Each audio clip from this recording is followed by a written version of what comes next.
बिस्मिल्लाहिर्रहमानिर्रहीम। लाखों करोड़ों दुरूदो सलाम मोहम्मद मुस्तफ़ा सल्लल्लाहु अलैहि वसल्लम और आले मोहम्मद पर। मैं हूं उमर दराज गोंदल।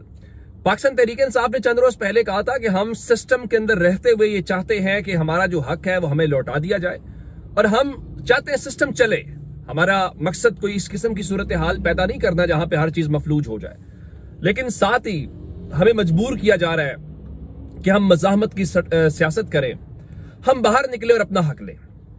मैं उसकी एक मिसाल देना चाहता हूं। एक रिवायत यह है आम तौर पे कि जब वजीर आजम का इलेक्शन होता है तो एक शख्स जो वजीर आजम मुंतखब हो जाता है और जो नंबर 2 होता है उसको अपोजिशन लीडर का स्टेटस दे दिया जाता है। अब उसके साथ बहुत सारी होती हैं, उसकी वजूहात हैं कि उसका वो जब चाहे फ्लोर ऑफ द हाउस के ऊपर बोल सकता है, उसके साथ उसका ऑफिस अलॉट होता है या उसकी एक लीगल पोजीशन है। लीगल पोजीशन ये है कि कोई काम भी जहां पे लिखा गया है कि अपोजिशन लीडर की और लीडर ऑफ द हाउस यानी वजीर आजम की मुशावरत होनी है तो उसकी स्टैंडिंग है। अभी तक इन्होंने लिख के दिया है कि उमर अयूब हमारे ऑपोजिशन लीडर हैं। अब ये तो नहीं है ना कि वहां बैठी किसी और जमात की तहरीक इंसाफ से, सुन्नी इत्तेहाद काउंसिल से अक्सरियत है, ऐसा भी नहीं है। उन्होंने लिख के दिया कि जनाब उमर अयूब हमारे ऑपोजिशन के लीडर हैं, चूंकि वही वजीर आजम के उम्मीदवार भी थे। लेकिन अयाज सादिक साहब ने इस लम्हे तक भी उनको ऑपोजिशन लीडर के तौर पे नोटिफाई नहीं किया। आगे चलते हैं। अब फाफन के वो बारी साहब बता रहे थे कि लाहौर में नवाज शरीफ के कुछ हल्के के पोलिंग स्टेशन ऐसे हैं जहां पे 90% से ज्यादा टर्न आउट रहा है, जो मुमकिन ही नहीं है। अच्छा, अब इस हवाले से आज इलेक्शन कमीशन ने क्या किया कि बलूचिस्तान का हल्का है PB 50, वहां पे भी ऐसी सूरत हाल रही। कुछ ऐसे भी पोलिंग स्टेशन थे कि क्या कहते हैं कि आप यूं कहिए कि 90+ चला गया। अब ये गैर हकीकी है। तो इलेक्शन कमीशन ने अपनी जान बचाने के लिए क्या किया, कहा जी 6 पोलिंग स्टेशन के ऊपर रीपोल करवा लें। लेकिन आज सुप्रीम कोर्ट ने इसको उड़ा दिया। यानी बताने का ये मकसद ये है कि तहरीक इंसाफ को लेकर आप क्या कर रहे हैं। लाहौर में वही सूरत हाल है, आप कहते हैं नहीं। मिसाल के तौर पे आलिया हमजा साहबा कहती है रिकाउंट करें, नहीं करते, लेकिन कसूर वाली सीट के ऊपर आप रिकाउंट कर लेते हैं। वजह क्या है?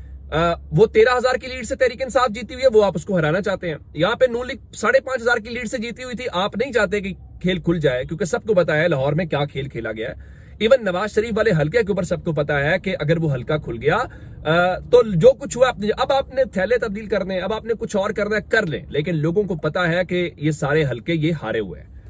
अब तहरीक इंसाफ के पास क्या ऑप्शंस है? तहरीक इंसाफ को ये पता चल गया है कि एक तो साइफर वाली है, जो बाकी सजाओं वाला ड्रामा तमाशा लगाया गया था, वो अपने अंजाम को पहुंचने वाला है। आपको याद होगा जब इमरान खान को सुप्रीम कोर्ट के जरिए जमानत मिली थी तो सुप्रीम कोर्ट ने जो सवालात उठाए थे, जो रिमार्क्स दिए थे, हमने आपको उस दिन कहा था कि आज ये लाशा है साइफर केस का, इसको आप लेके घूमते रहे, जितनी जल्दी आप इसके साथ रखेंगे ये बू छोड़ देगा और आपको बदबू आएगी इसमें से। अब आज इस्लामाबाद हाई कोर्ट के बेंच ने जब ये सवाल उठाया कि भाई कहां है वो साइफर, क्या सजा सुनाने वाले जज ने साइफर देखा? जी नहीं देखा। क्या है साइफर जिसको इमरान खान ने ट्विस्ट किया? किसी को कोई पता नहीं है। जी वो तकरीर की, तकरीर तो सियासतदान करेगा। अगर इस मुल्क का वजीर आजम जो है वो अपने मुल्क को नहीं बताएगा तो इंडिया को जाके बताएगा कि मेरे साथ ये हो रहा है या मेरी हुकूमत गिराई जा रही है। ये कौन गिरा रहा है? उसका ये हक है, जिन लोगों ने उसको वोट दिया, मुंतखब किया, उनके पास जाए, उनको बताए कि भाई आप लोगों ने मुझे हुकूमत दी, अब मेरी हुकूमत फलां आदमी या फलां मुल्क या फलां इदारा गिरा रहा है। इसके अलावा कौन वो कह सकता है?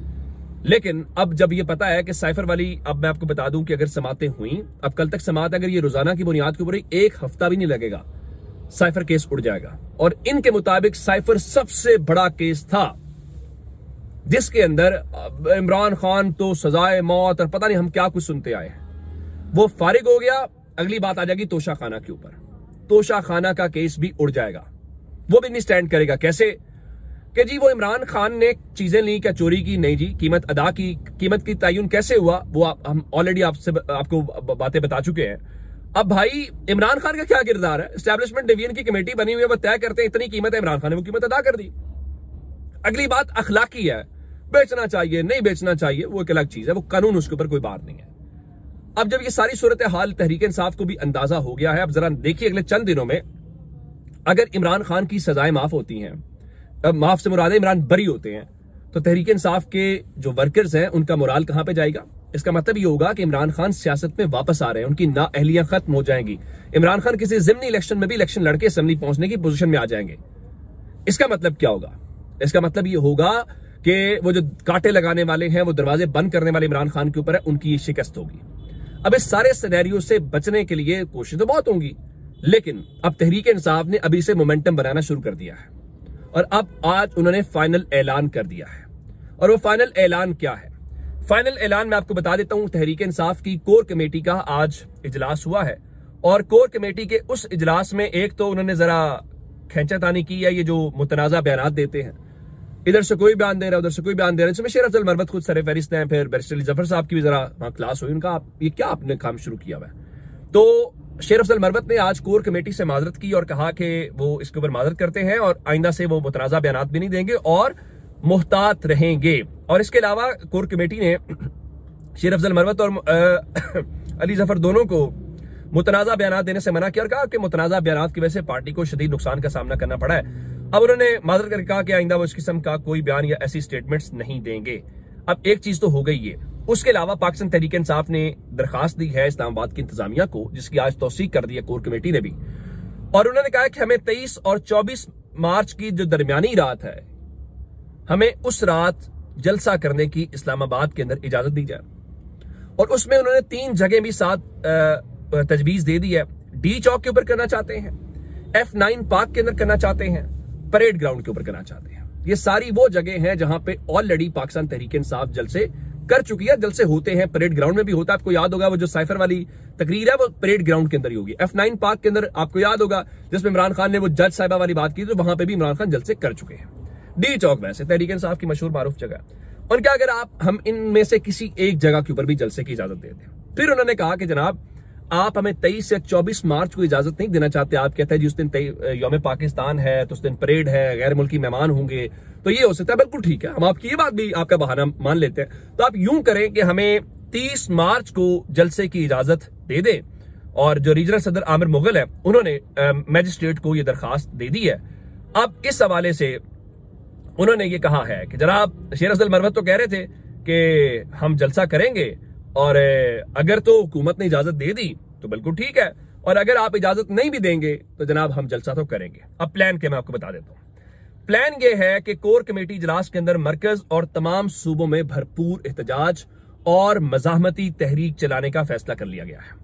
और 30 मार्च में इस्लामाबाद में मुल्क भर से काफिले एहतजाज में शिरकत करेंगे। उसके बाद अगले मरहले में, यानी आगाज इस्लामाबाद से इस तहरीक का हो रहा है, और उसके बाद शेड्यूल आएगा कि पूरे मुल्क में उस वक्त तक रमजान तकरीबन अपने इख्तिताम की जानिब होगा। तो उसका मतलब ये होगा कि उसके बाद आप मरहलावार पूरे मुल्क के अंदर ये जलसे करेंगे। अब मैं आपको ये बात बता देता हूं कि इस्लामाबाद जलसे में शेर अफजल मरवत को जिम्मेदारी दे दी गई है और उसके इंतजामी उमूर और बाकी चीजों को शेर अफजल मरवत देखेंगे। इसमें शेर अफजल मरवत की सारी बातें अपनी जगह पे है। ये बात माननी पड़ेगी, जब तहरीक इंसाफ पे मुश्किल वक्त था, कोई बाहर नहीं निकलना चाह रहा था, उस वक्त भी पाकिस्तान तहरीक इंसाफ को मुतहरिक करने में शेर अफजल मरवत का किरदार है। उन्होंने इस तहरीक में नई जान डाली, खैबर पख्तूनख्वा में मुतहरिक किया। जहां पे उनकी क्रिटिसिज्म होती है वो मैं भी करता हूं, बाकी सबको भी करनी चाहिए, लेकिन जो उनका पॉजिटिव पॉइंट है, प्लस पॉइंट है, वो बिल्कुल अपनी जगह के ऊपर मौजूद है और वो उसको होता रहना चाहिए। अब इस हवाले से मैं अगली बात आपको जो बताना चाहता हूं वो क्या, अगली बात यह है कि जलसे वलसे को छोड़ के अब पाकिस्तान तहरीक इंसाफ ने यह फैसला किया है कि इमरान खान जब पेशी पे जाते हैं तो क्यों ना जो हमारे अरकान असेंबली हैं, सूबाई असेंबली हैं, नेशनल असेंबली हैं, वो भी इमरान खान के साथ हों। तो इसलिए फैसला किया गया है कि आइंदा इमरान खान की समातों के ऊपर जो है वो पाकिस्तान तहरीक इंसाफ के अरकान असेंबली अदालत जाएंगे, जिसमें सिंध के अरकान भी होंगे, जिसमें खैबर पख्तूनख्वा के अरकान भी होंगे और जिसमें पंजाब के अरकान भी होंगे। और ये सब ने वहां पे जाके अपना एक लिहाज से जब वो इमरान खान के साथ हों और उनको रोका जाए, जब सब कुछ हो तो उसका वेटेज बिल्कुल हमें डिफरेंट दिखाई देगा। अच्छा, ये तो हो गई वो तहरीक इंसाफ वाली बातें जो उन्होंने आज इस कोर कमेटी इजलास में या बाकी सारी जो चीजें हैं वो की हैं। अब आज मैंने आपको बताया था कि सुमेरा इलाही साहिबा जो हैं और कैसरा इलाही साहिबा और परवेज इलाही साहब के PP 32 जो गुजरात वाली कॉन्स्टिट्यूएंसी है, वहां पे वो कागजात जमा करवाना चाहते हैं, लेकिन कागजात जमा ना हुए। इलेक्शन कमीशन ने फिर हुक्म दिया, उसके बावजूद वहां से जो फहरिस्त आई है उसमें उनके कागजात जमा नहीं हो सके। ये है हमारे इलेक्शन कमीशन की हैसियत और ये है हमारे इलेक्शन कमीशन की रिट। लेकिन उनकी रिट चलती है किसके ऊपर? पाकिस्तान तहरीक इंसाफ के ऊपर। अब उनको मुबारक हो इलेक्शन कमीशन को, उनको एक और मौका मिल गया और वो मौका गया। अकबर एस बाबर ने पाकिस्तान तहरीक इंसाफ के जो गैर मुल्की खुफिया अकाउंट्स हैं उनकी तहकीकात का मुतालबा कर दिया है और बाकायदा उन्होंने वजीर दाखिला मोहसिन नकवी को खत भी लिख दिया है कि जनाब तहरीक इंसाफ के गैर मुल्की अकाउंट्स हैं, आप उनकी किसी भी हवाले से तहकीकात करें। इलेक्शन कमीशन को काम मिल गया, तहरीक इंसाफ के अकाउंट्स की वो करें स्क्रूटनी करें, उसमें से कोई चीज निकलती है तहरीक इंसाफ पे पाबंदी लगा दे, इमरान खान पे पाबंदी लगा दे, बाकी केसेस नहीं बनते तो इस हवाले से कर लीजिए। अब इस दौरान आपको एक और खबर दे देता हूं जिससे आपको अंदाजा लगाएगा कि एहतसाब अदालत ने डॉक्टर आसिम, जो आजकल आपको आसिफ जरदारी के पीछे नजर आते हैं, उनके बहुत क्लोज्ड हैं, उन पे 462 अरब रुपए का एक केस था, तो उस करप्शन को एहतसाब अदालत ने एंटी करप्शन को भेज दिया। एंटी करप्शन का महकमा कौन सा होता है? हुकूमत के मातहत होता है। तो असल तो प्रॉब्लम नहीं है, प्रॉब्लम किससे है? पाकिस्तान तहरीक इंसाफ से है, बाकी चीजें सत्ते खैरा है। अब आते हैं मेल मुलाकातों के ऊपर, क्योंकि जो इस वक्त सूरत हाल है वो अमरीकी सफीर धड़ाधड़ मुलाकातें कर रहे हैं। शहबाज शरीफ से मिले, शहबाज शरीफ के बाद वो स्पीकर कौमी असम्बली सरदार अयाज सादिक से मिले। आज उन्होंने 2 इंपॉर्टेंट मुलाकातें की हैं। अब इन मुलाकातों के पीछे क्या चल रहा है, क्या पैगाम रसानी हो रही है, क्या टारगेट अचीव करना है, ये आने वाले चंद दिनों के अंदर हमें पता चलेगा। कैसे? आज उनकी मुलाकात हुई है एक तो इसहाक डार के साथ। अब इसहाक डार जो मुस्लिम लीग नून का सबसे बड़ा मौशी माइंड, इकोनॉमिक माइंड समझा जाता था, तो अब वो पाकिस्तान की फॉरेन पॉलिसी को चलाएंगे। अगले चंद दिनों में विजिट करना है उन्होंने, एक कॉन्फ्रेंस के अंदर पाकिस्तान को वो लीड करेंगे। एक तो वो। नंबर 2, उन्होंने आसिफ अली जरदारी के साथ मुलाकात की है। मेरे ख्याल से आसिफ अली जरदारी अब चूंकि सदर पाकिस्तान के ओहदे पे हैं, तो उन तो खुशी से वो, उनकी तो क्या कहना चाहिए कि इससे बड़ी कोई ख्वाहिश हो सकती है कि अमरीकी सफीर से आपकी मुलाकात हो जाए और वहां पे फिर क्या होगा? फिर वही जी बाहमी दिलचस्पी के उमूर जो हैं, ये जो अलग अलग मुलाकातें हैं, दोनों ममालिक में ताल्लुकात को कैसे आगे ले जाया जा सकता है, क्या ही बात है, ये ममालिक आगे उस हवाले से कर सकते हैं। तो मेरे ख्याल से मुस्लिम लीग नून ने अच्छा किया कि अब वो अवामी सतह के ऊपर भी इस किस्म की मुलाकातें या सारा कुछ कर रहे हैं। लेकिन इन मुलाकातों से चीजें क्या निकलेंगी, ये मुलाकातें इंडिकेट क्या कर रही हैं, ये अभी कहना कबल अज़ वक्त है। ये आइंदा चंद दिनों में जो हैपनिंग्स होंगी इस सारे सिनेरियो में, जब एक तहरीक चलने वाली है, फिर हम उसको समझ पाएंगे। अपना बहुत सारा ख्याल रखिएगा। खुदा हाफिज।